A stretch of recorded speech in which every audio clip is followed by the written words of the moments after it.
So,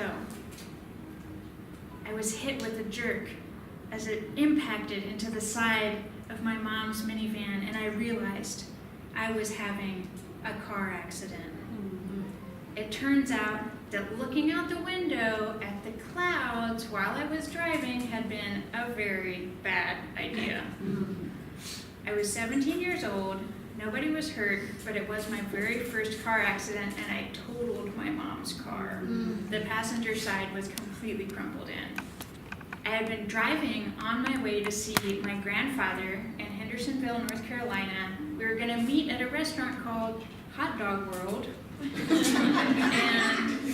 And it was a beautiful September day. It was blue skies, fluffy white clouds, and I just couldn't tear my eyes off of those clouds. And I ran straight through a red light and got teed into by this truck.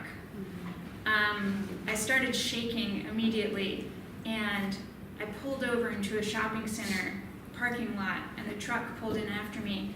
And I got out of the car, and I looked at the car, and I had this feeling in my gut of shame and guilt, and it reminded me of when I had knocked over my mom's very favorite lamp when I was 5 years old, and it had flowers on it, and it shattered into so many pieces, and I knew it could never be put together again.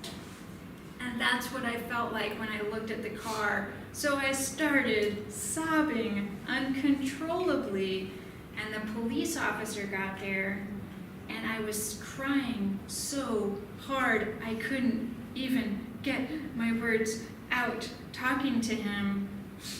But we finally got everything squared away. I was still visibly upset, and at that point, a barber from a barber shop in the shopping center came out and said, hey honey, why don't you come sit down for a while? And I was like, yeah.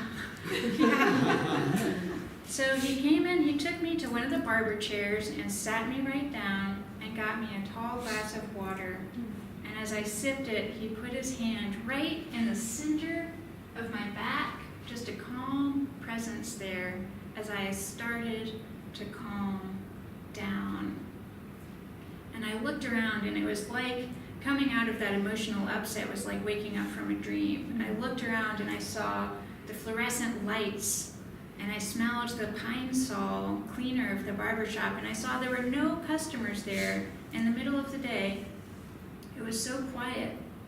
And then I caught a glance of my face in the mirror, and it was so red and puffy, and I had snot all the way down my face.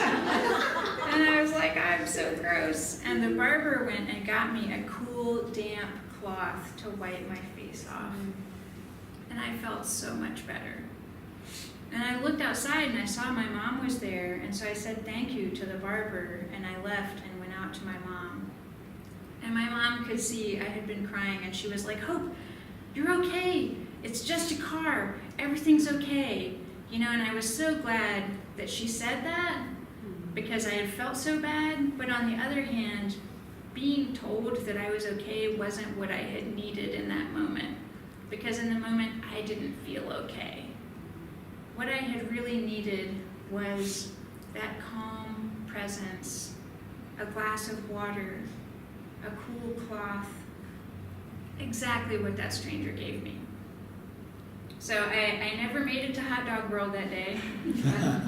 And I don't go to Hendersonville anymore because I don't know anybody who lives there. So I have no idea what happened to that barber. But I do know that I will always be grateful for when I was just 17 and I was so scared and so upset. I'm so thankful for the kindness and generosity of that stranger. Thank you. Wow.